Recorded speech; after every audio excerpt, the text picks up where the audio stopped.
Muy buenos días, mis hermanos. Sean todos una vez más bendecidos en el nombre de nuestro Señor y Salvador Jesucristo. Al cantar alabanzas como esta, nos llevan a la presencia de Dios, cantarle a su grandeza, reconocer que no hay un mejor lugar que estar a los pies de nuestro Señor. Y antes de iniciar, yo sé que muchos aquí están por diferentes motivos. Algunos han venido muy regocijados a alabar el nombre de nuestro Dios. Pero hay otros que están un poquito más silentes, que han llegado con mucha carga, con mucha dificultad, con mucho problema, con mucha impotencia. Y por ustedes yo quiero orar en este momento.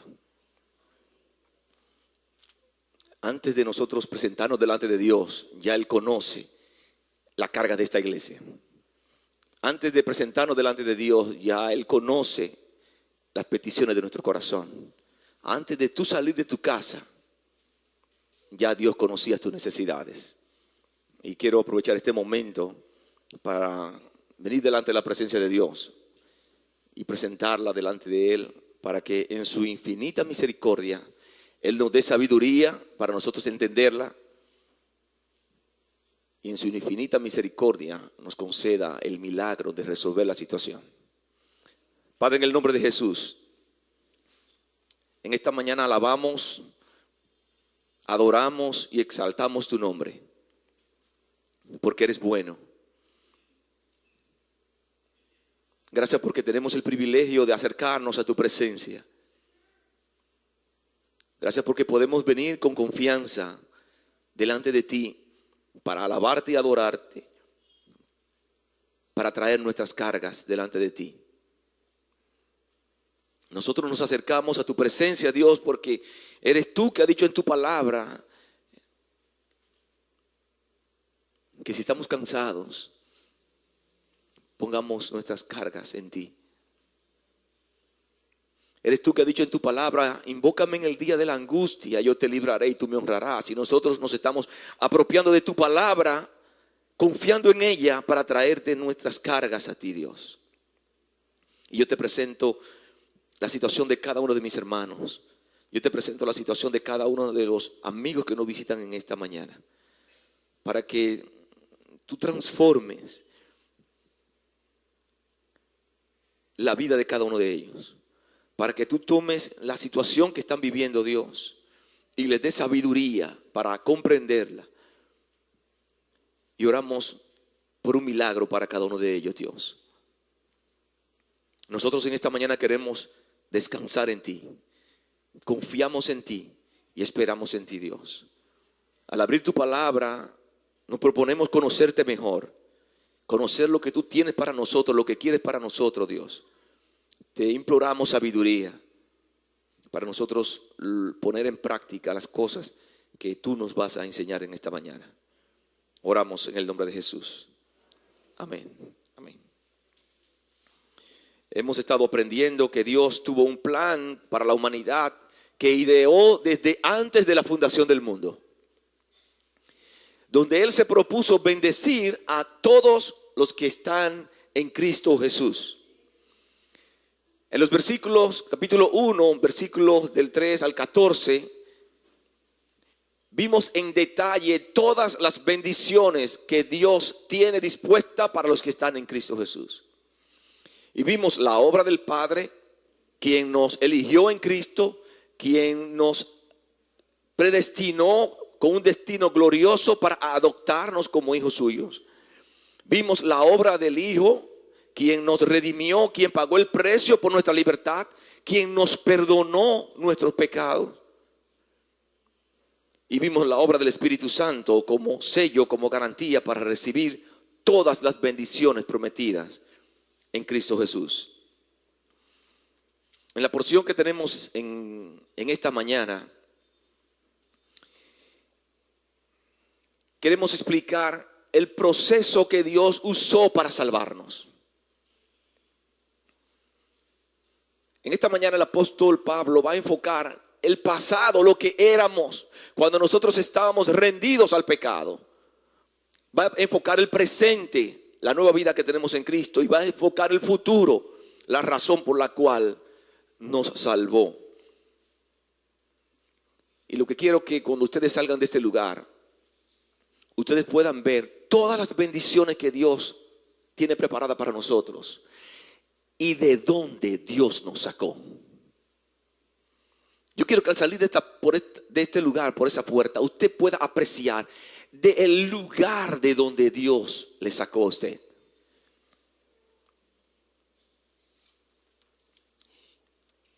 Nosotros nos preguntamos, ¿de qué nos salvó Dios?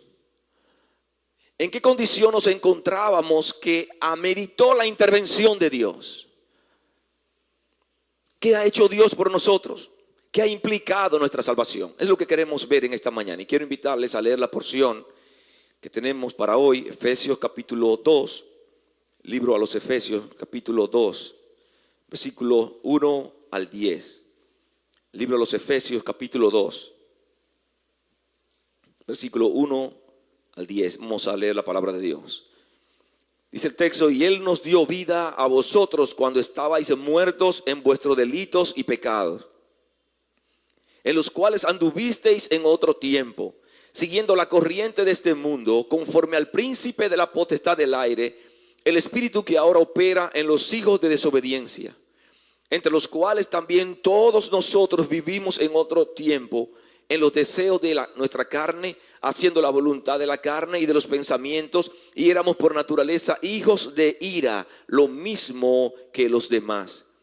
Pero Dios, que es rico en misericordia, por su gran amor con que nos amó, aun estando nosotros muertos en pecado, nos dio vida juntamente con Cristo. Por gracia sois salvos. Y juntamente con Él nos resucitó, y asimismo nos hizo sentar en los lugares celestiales con Cristo Jesús, para mostrar en los siglos venideros las abundantes riquezas de su gracia en su bondad para con nosotros en Cristo Jesús. Porque por gracia sois salvos, por medio de la fe. Y esto no es de vosotros, pues es un don de Dios, no por obras, para que nadie se gloríe. Porque somos hechuras suyas, creados en Cristo Jesús para buenas obras, las cuales Dios preparó de antemano para que anduviésemos en ella. Este texto es una de las porciones más poderosas que tenemos en las Escrituras, para mostrarnos la obra de salvación en favor de cada uno de nosotros. Lo que éramos, de donde Dios nos sacó, y en el lugar de bendición que nosotros estamos ahora mismo por estar en Cristo Jesús. ¿Qué hizo Dios por nosotros? En primer lugar, Él nos salvó de nuestros pecados. Nos salvó de nuestros pecados.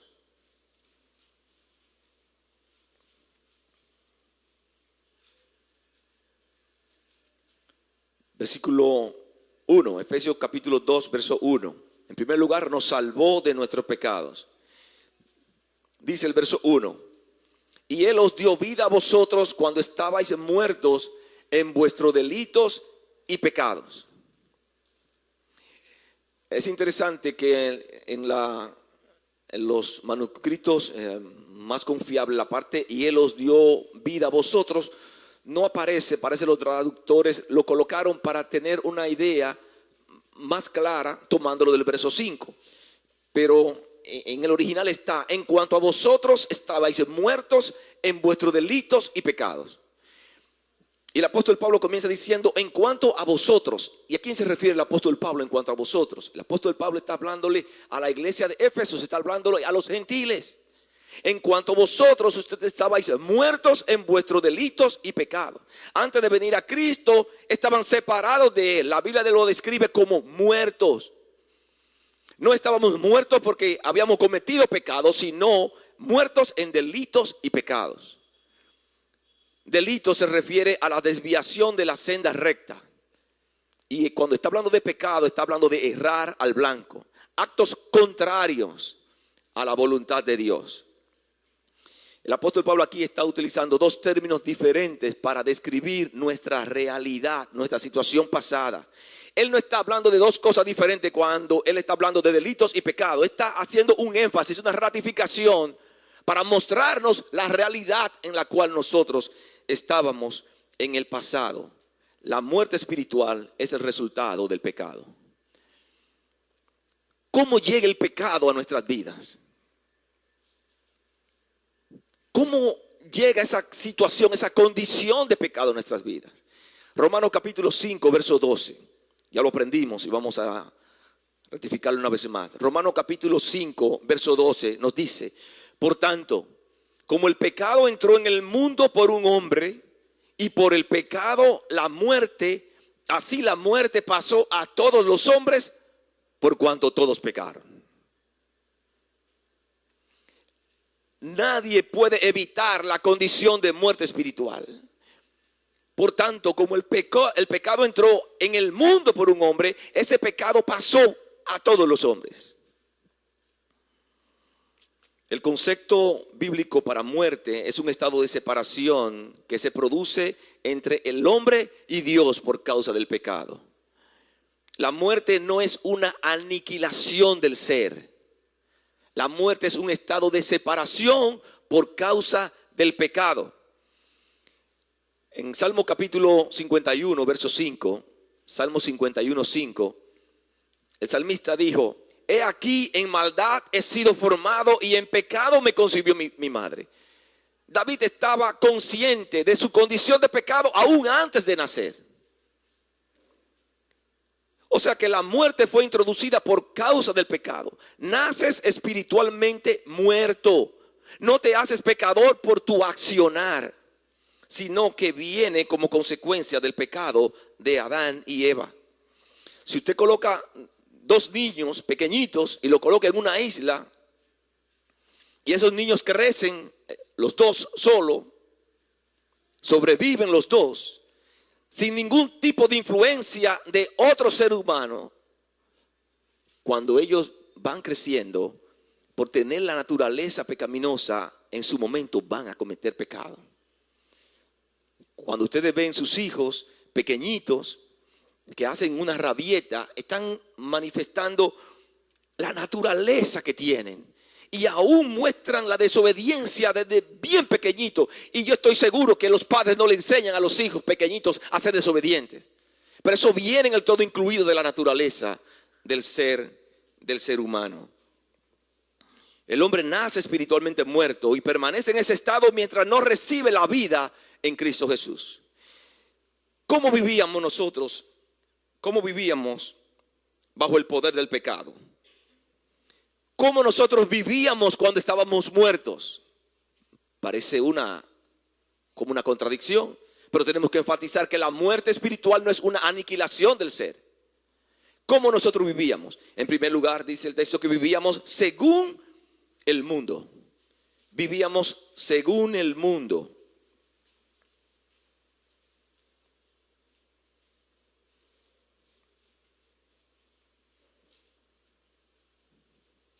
Versículo 2. En los cuales anduvisteis en otro tiempo, siguiendo la corriente de este mundo, conforme al príncipe de la potestad del aire, el espíritu que ahora opera en los hijos de desobediencia. Una vez más, él está diciendo en los cuales anduvisteis, sigue refiriéndose a los gentiles, a los hermanos gentiles de la iglesia de Éfeso, que anduvisteis en otro tiempo antes de venir a Cristo. Estaban siguiendo la corriente de este mundo conforme al príncipe de la potestad del aire. Estábamos viviendo según el mundo. Vivíamos según la esfera que se opone a Dios. Juan en el capítulo 5, primera de Juan capítulo 5, verso 19 dice: sabemos que somos de Dios y el mundo entero está bajo el maligno. Miren cómo describe la Biblia la condición de el mundo entero, todo el mundo. El mundo es el sistema usado por Satanás para su propósito.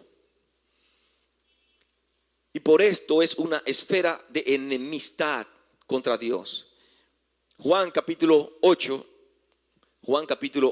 verso 44. Dice, vosotros sois de vuestro padre el diablo, y los deseos de vuestro padre queréis hacer. Él ha sido homicida desde el principio y no ha permanecido en la verdad, porque no hay verdad en él. Cuando habla mentira, de suyo habla, porque es mentiroso y padre de mentira. Pero si nos vamos al texto, al verso 2, dice que vivíamos conforme al príncipe de la potestad del aire. Estábamos viviendo conforme a la voluntad del enemigo, haciendo su voluntad. Primera de Juan, capítulo 2.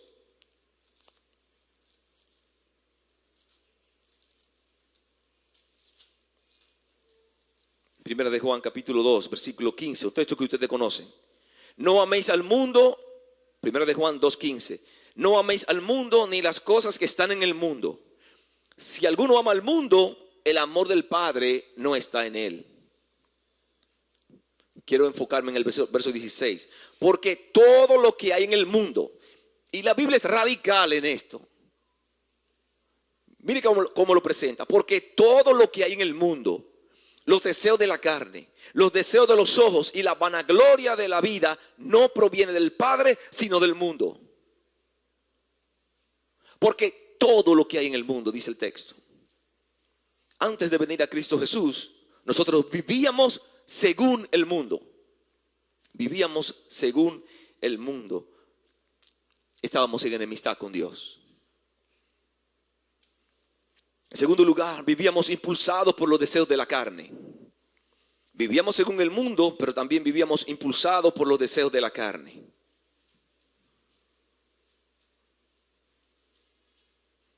Vivíamos con deseos contrarios a la voluntad de Dios. Verso 3.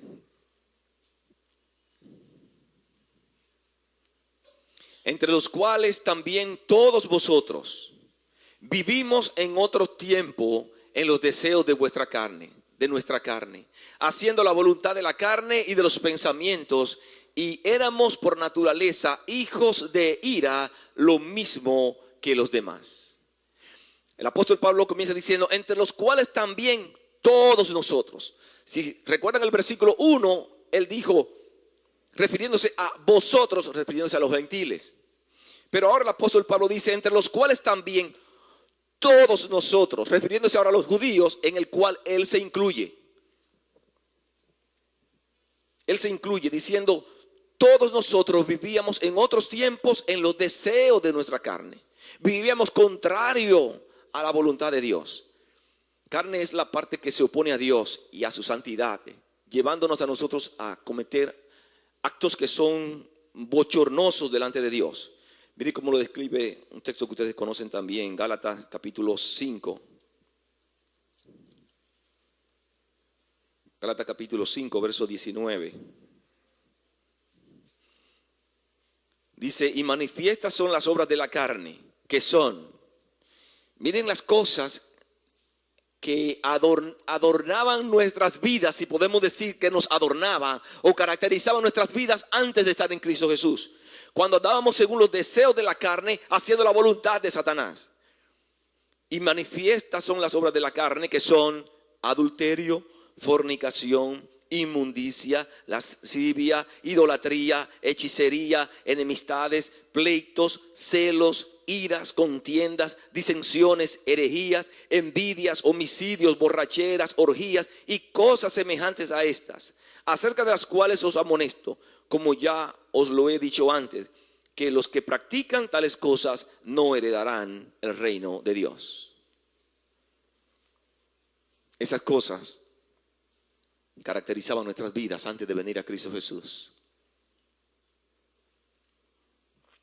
Esas cosas eran lo normativo en nuestras vidas, provocando deseos que nos llevaban a acciones pecaminosas. Pero hay algo más. También estábamos enfocados en el yo. Estábamos viviendo según el mundo, impulsados por los deseos y enfocados en el yo. Dice la segunda parte del verso 3, haciendo la voluntad de la carne y de los pensamientos. Estábamos viviendo nuestra vida. Yo estaba viviendo mi vida antes de venir a Cristo, dándole rienda suelta a la carne, llevando a cabo todo tipo de pensamientos, viviendo sin freno, viviendo a mi manera. Vivir con el enfoque en el yo es lo normativo en el mundo. Haciendo la voluntad de la carne y de los pensamientos. El vivir de esta manera, el vivir con este estilo de vida, tiene consecuencias delante de Dios.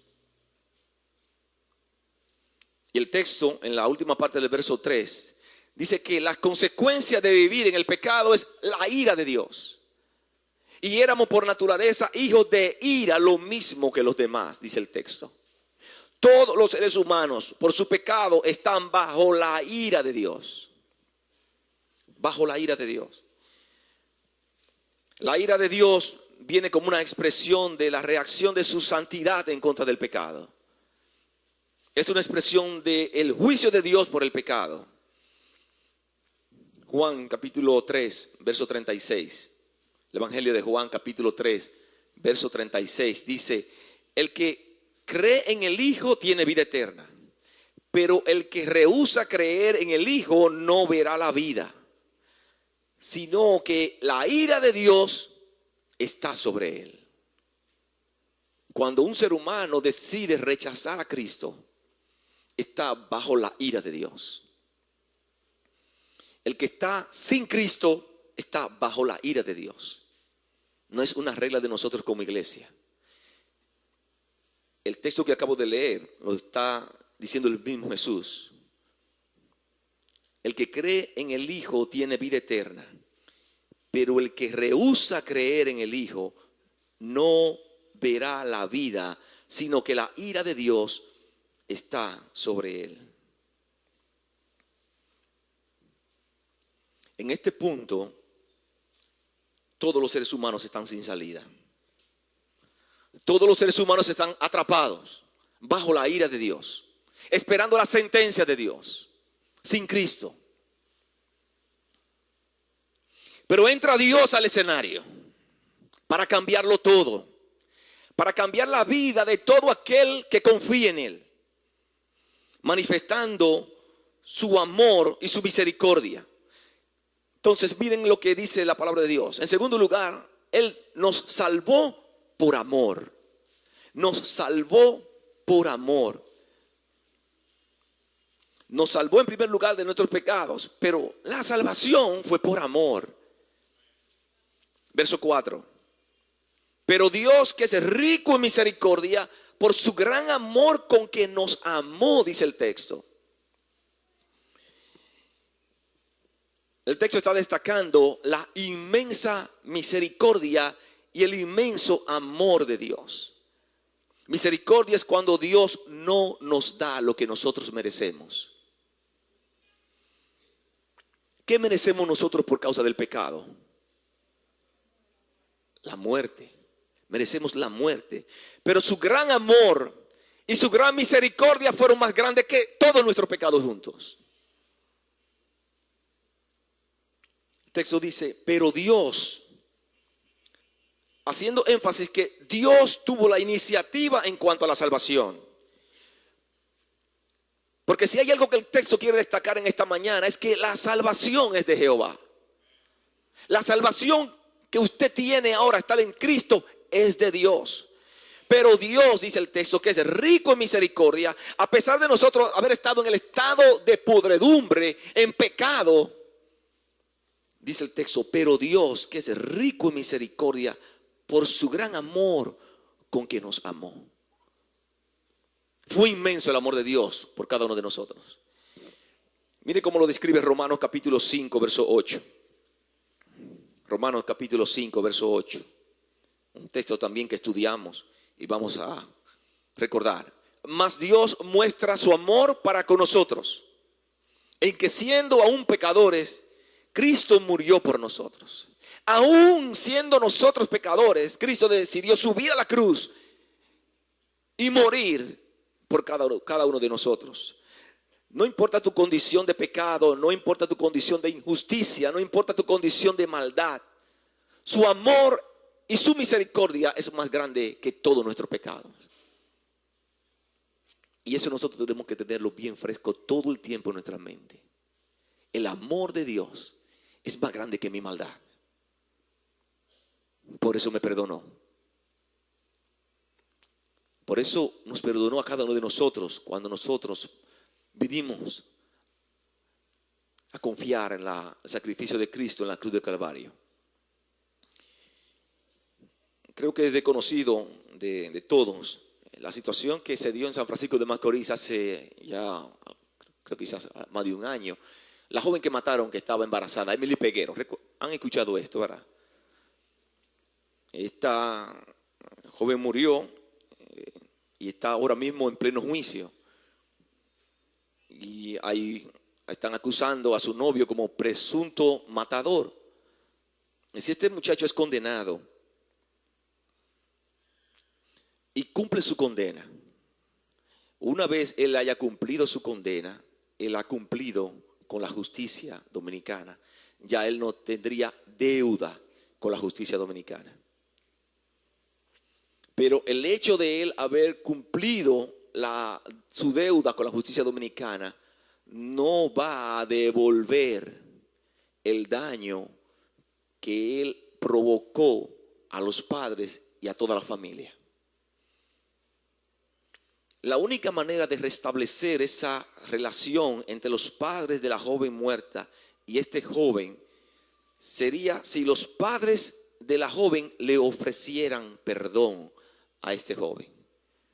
Nunca la relación se podría restablecer por iniciativa propia del matador, sino por una extensión de perdón por parte de los padres.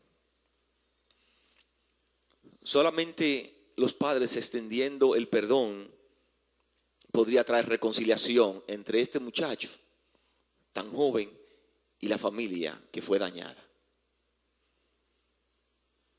Aunque nosotros hemos ofendido, dañado a Dios con nuestra maldad y con nuestros pecados, Dios por su inmenso amor nos ofrece el perdón y la reconciliación. Por su iniciativa nos ofrece el perdón y reconciliación. El amor compasivo de Dios hacia los hombres que no lo merecen es lo que hace posible la salvación. En tercer lugar, Él nos salvó para darnos vida. Nos salvó para darnos vida. Versículo 5. Aún estando nosotros muertos en pecado, nos dio vida juntamente con Cristo, dice el texto, por gracia sois salvos. Aquí una vez más vemos la iniciativa de Dios en cuanto a la salvación. Aún estando nosotros muertos en pecado, nos dio vida. Estábamos muertos, estábamos separados. A pesar de nuestros pecados, a pesar de nuestra situación existente, a pesar de nuestra situación espiritual como muertos, Dios manifestó su poder para cambiar nuestro estatus de muerte a vida.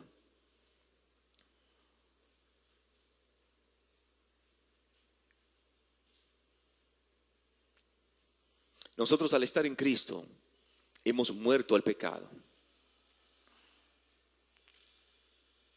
El texto nos quiere enseñar a nosotros en esta mañana que nosotros no nos salvamos por iniciativa propia. Nosotros no nos salvamos por nuestros propios esfuerzos. Él nos dio vida, dice el texto. La idea es vivificar. Tiene la idea de dar vida con. En este caso, Dios da vida con Cristo porque es rico en amor y misericordia. La misericordia se compadece, el amor, la gracia perdona. La salvación no descansa en méritos humanos. Nuestra salvación no descansa en méritos humanos. La salvación descansa en la inmensa misericordia y gracia de nuestro Dios. La salvación es de Jehová, dice el Salmo 3, verso 8. En cuarto lugar, nos salvó con un propósito. Cuarto lugar, nos salvó con un propósito.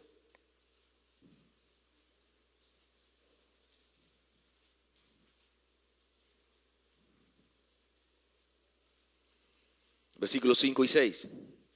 Y juntamente con él nos resucitó y asimismo nos hizo sentar en los lugares celestiales con Cristo Jesús para mostrar en los siglos venideros las abundantes riquezas de su gracia en su bondad para con nosotros en Cristo Jesús. Aquí vemos dos acciones de Dios en favor de cada uno de nosotros al estar en Cristo Jesús. Dice que nos resucitó al estar en Cristo Jesús. Recuerden cuál era el estado anterior que nos caracterizaba. Estábamos separados de Dios. Muerte espiritual, separado de Dios. Y dice el texto, y juntamente con él nos resucitó. Y en segundo lugar, nos colocó en lugar de preferencia, en lugares celestiales, dice el texto.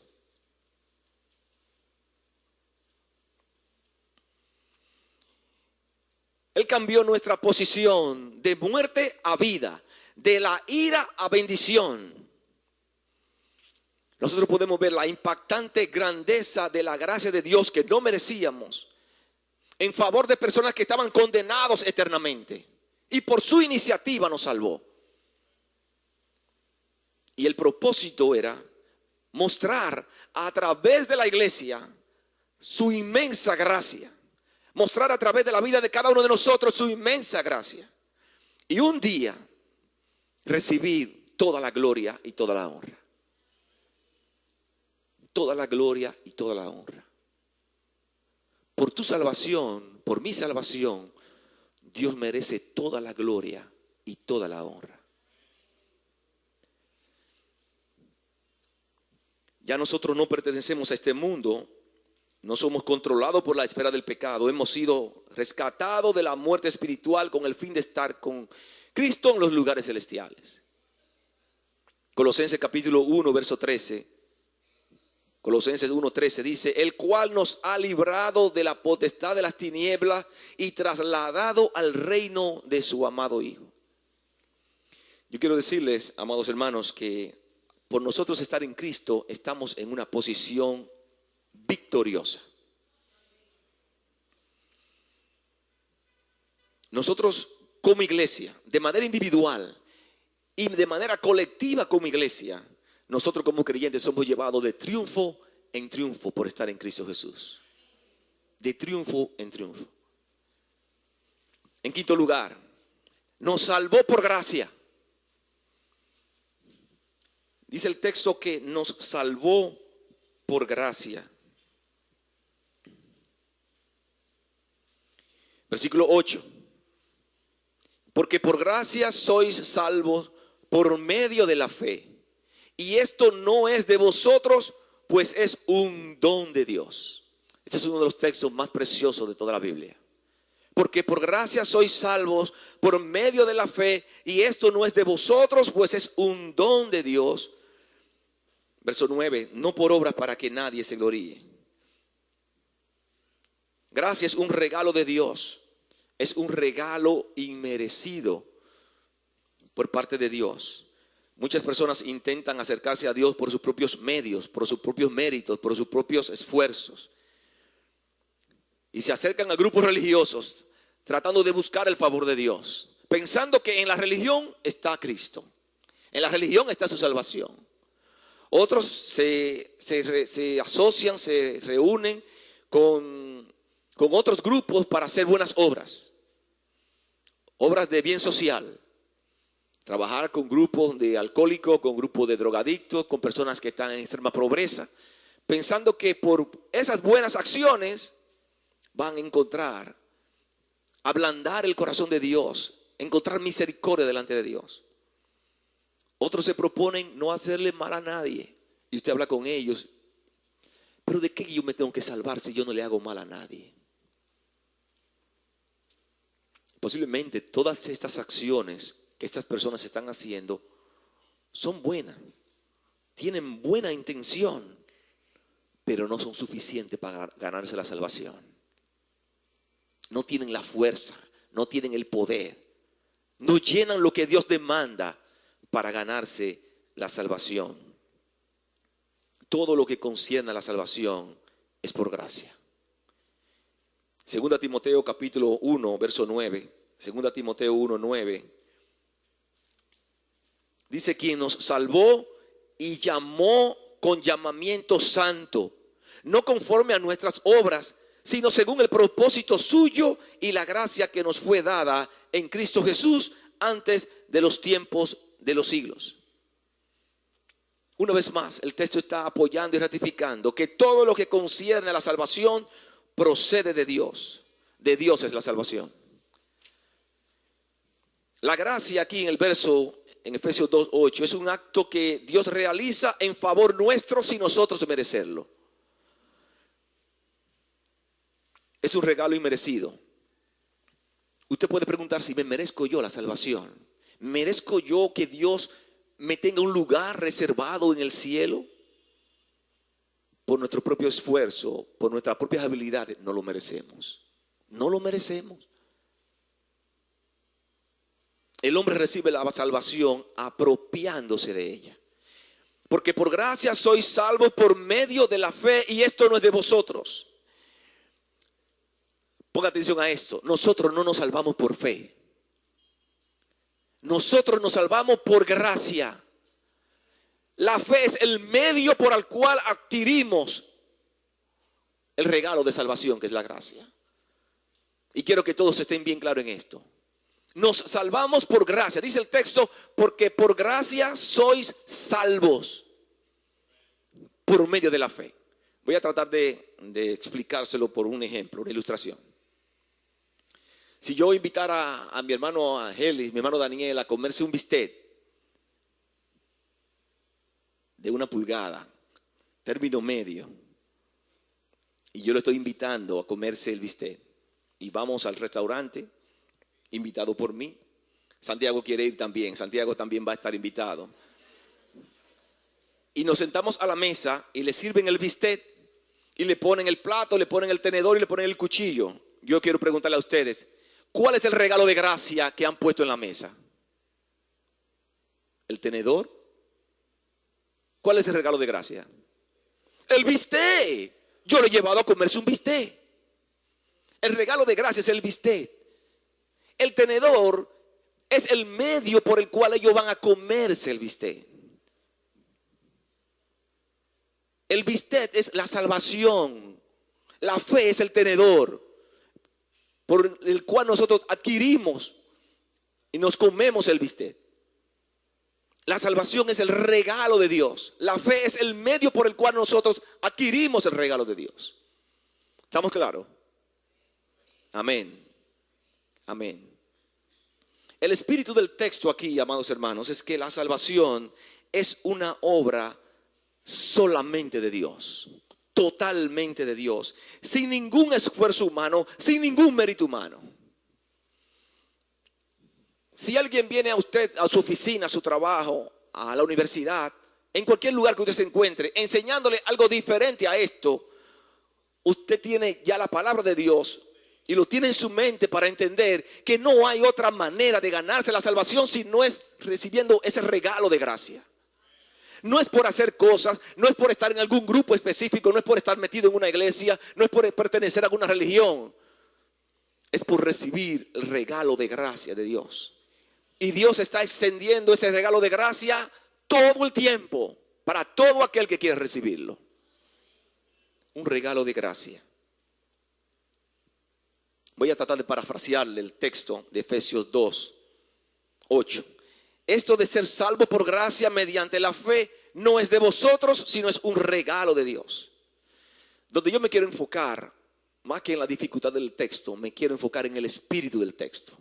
Y el espíritu del texto es que toda la salvación es una obra de Dios. Y yo quiero que usted recuerde eso hasta que Cristo venga. Toda la salvación es una obra de Dios, es un regalo de Dios. Y uno encuentra fuerza en el versículo 9, cuando dice: no por obra, para que nadie se gloríe. Nadie va a estar en el cielo. Nadie va a estar en el cielo diciendo, yo estoy aquí por mis méritos. Nadie va a estar en el cielo. Yo estoy aquí porque yo cantaba. Y yo estoy aquí porque yo leía. Y yo estoy aquí porque iba a la iglesia. Y yo estoy aquí porque obedecía a mis padres. Nadie va a estar en la iglesia por sus méritos. Todo el que va a estar en el cielo, en la presencia del Señor, va a estar por los méritos de Cristo Jesús. Por los méritos de Cristo Jesús. Nadie se puede ganar la salvación. No importa lo que usted pretenda hacer. No importa lo que usted haya pensado. No importa lo bueno que usted se haya propuesto vivir en la vida. Nadie se gana la salvación. Es un regalo de Dios. Es un regalo de Dios. Recuerdo cuando Marino puso la ilustración que Dios está recuerdan esta expresión, con sus brazos extendidos hacia la tierra. Y está esperando que usted extienda su brazo hacia el cielo, hacia Él. Y cuando usted une su mano con la mano de Dios, hay salvación. Un regalo de Dios. Dios quiere que todos los hombres sean salvos. Dios no tiene preferencia. Él quiere que todos los hombres sean salvos. Dios quiere que todas las personas que han llegado en esta mañana a esta iglesia y han escuchado este mensaje sean salvos. Es lo que quiere Dios para tu vida.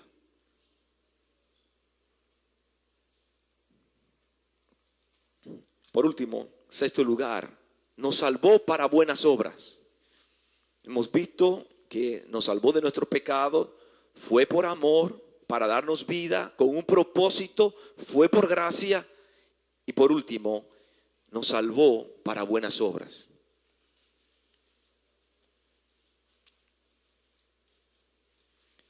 No es por obras como acabamos de ver, sino para buenas obras. Versículo 10. Verso 10.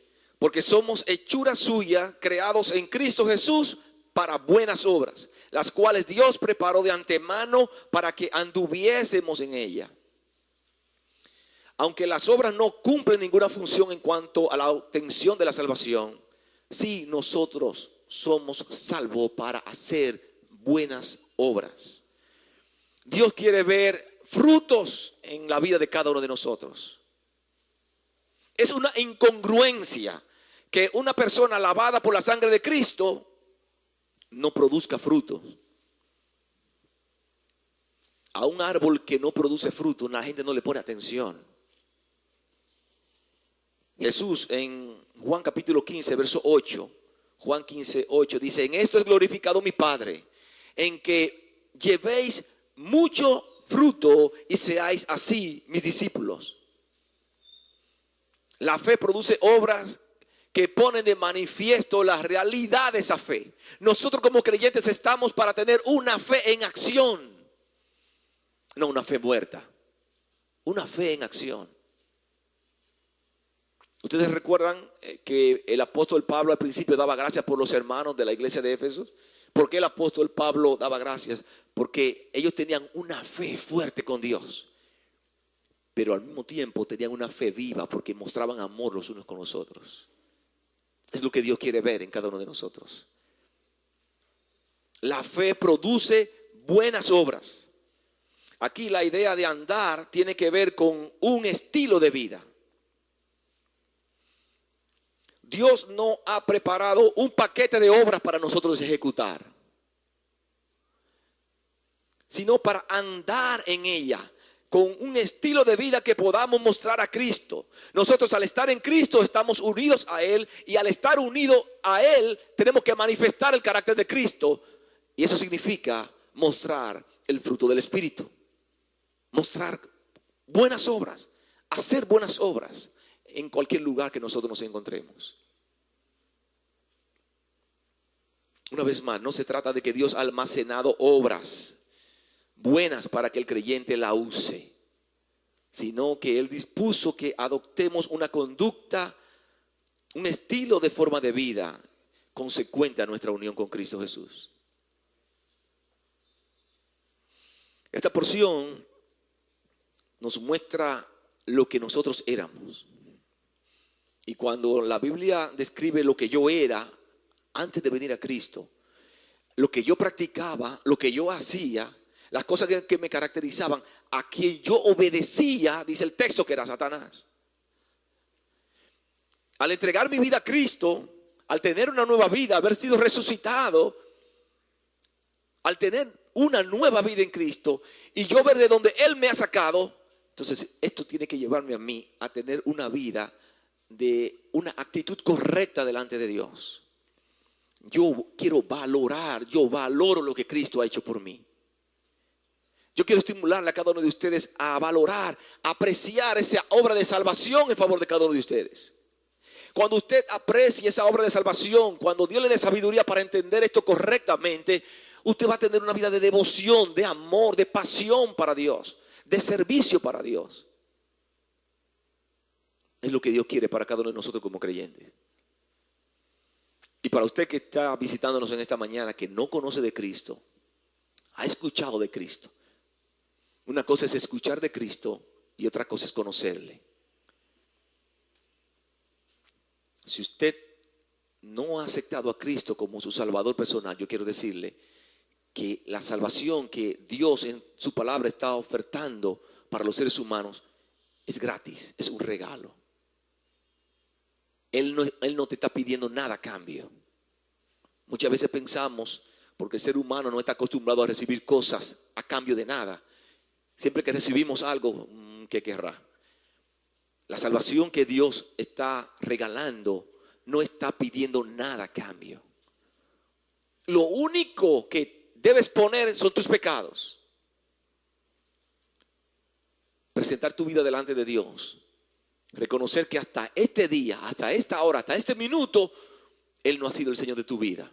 Y bajo esta condición, si murieras en este momento,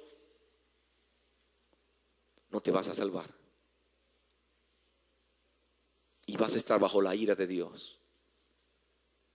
Pero Dios ha intervenido en favor tuyo. Y Él te amó, como hemos estudiado, con un amor especial, derramando su misericordia para ti. Y Él quiere en esta mañana cambiar tu estatus de muerte a vida. De la ira de Dios a bendición. Él quiere hacer eso por ti. Vamos a orar. Padre, en el nombre de Jesús, gracias por tu palabra. Gracias porque ella nos da claridad. Ella nos muestra que toda la obra de salvación es un regalo tuyo. Gracias porque a pesar de nuestro pecado, a pesar de nuestra maldad, nos amaste. Y tu Hijo murió en la cruz del Calvario en favor nuestro. Y nosotros como iglesia eternamente vamos a agradecer ese acto de amor tan impresionante en favor de cada uno de nosotros. Pero aquí hay personas, mi Dios, que tú has traído que no te conocen. Aquí hay personas que han estado luchando. Aquí hay personas que no han experimentado lo que significa vivir en Cristo Jesús. Que han venido con mucha carga, con mucho peso emocional. Y yo por ello quiero orar en esta mañana. Mi oración es para que ellos tomen la decisión de recibir el regalo de salvación.